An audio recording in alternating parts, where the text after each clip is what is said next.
तो हेलो दोस्तों, स्वागत है हमारे चैनल में।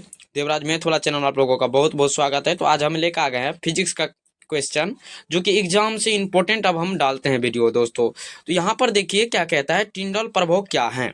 ऐसे पूछेगा आपको 2 नंबर में, 2 मार्क्स में आपको पूछ सकता है, ठीक ना। तो आइए इसको अपने लोग जानते हैं क्या होता है।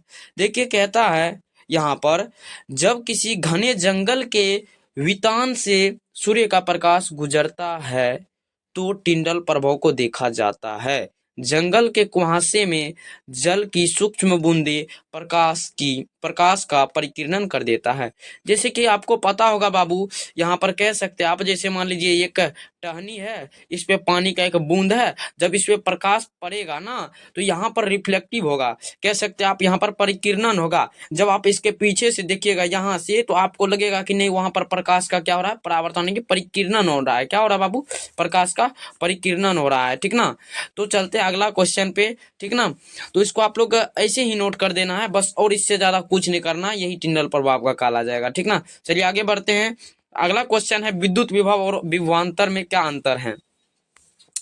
कहता है विद्युत विभव इकाई धन आवेश को अनंत से विद्युतीय क्षेत्र के किसी बिंदु तक लाने में संपादित किया गया कार्य उस बिंदु पर का विभव कहते हैं।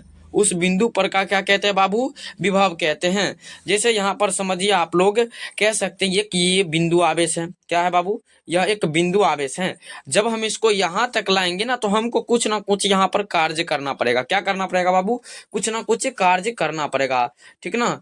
क्या कार्य करना पड़ेगा आपको? यहाँ पर जो आप इस बिंदु को, कोई भी चीज को यहाँ पर आप लाइएगा तो वैसे तो नहीं लाइएगा, आपको कुछ ना कुछ कार्य करना पड़ेगा। इसी को हम विद्युत विभव कहते हैं। क्या कहते हैं बाबू? विद्युत विभव कहते हैं। सिंपल में ही आप समझिए, ठीक ना।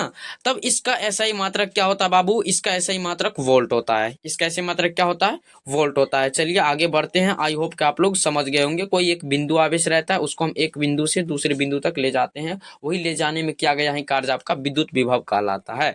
आई होप कि आप लोग समझ गए होंगे। आगे बढ़ते हैं। चलिए अगला आपका है, ये चीज आप कह सकते हैं प्रतिरोध क्या है। इसका ऐसा ही मात्रक बहुत ही इंपॉर्टेंट है बाबू, कई बार पूछ चुका है। प्रतिरोध क्या है? तो प्रतिरोध देखिए यहाँ पर क्या है, जब परिपथ में विद्युत धारा बहती है, जब परिपथ में क्या होती है बाबू?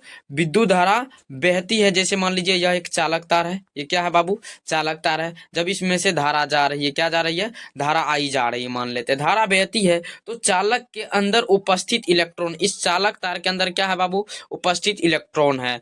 उपस्थित इलेक्ट्रॉन पर आवेश के टकराने के फलस्वरूप उष्मा ऊर्जा उत्पन्न होती है।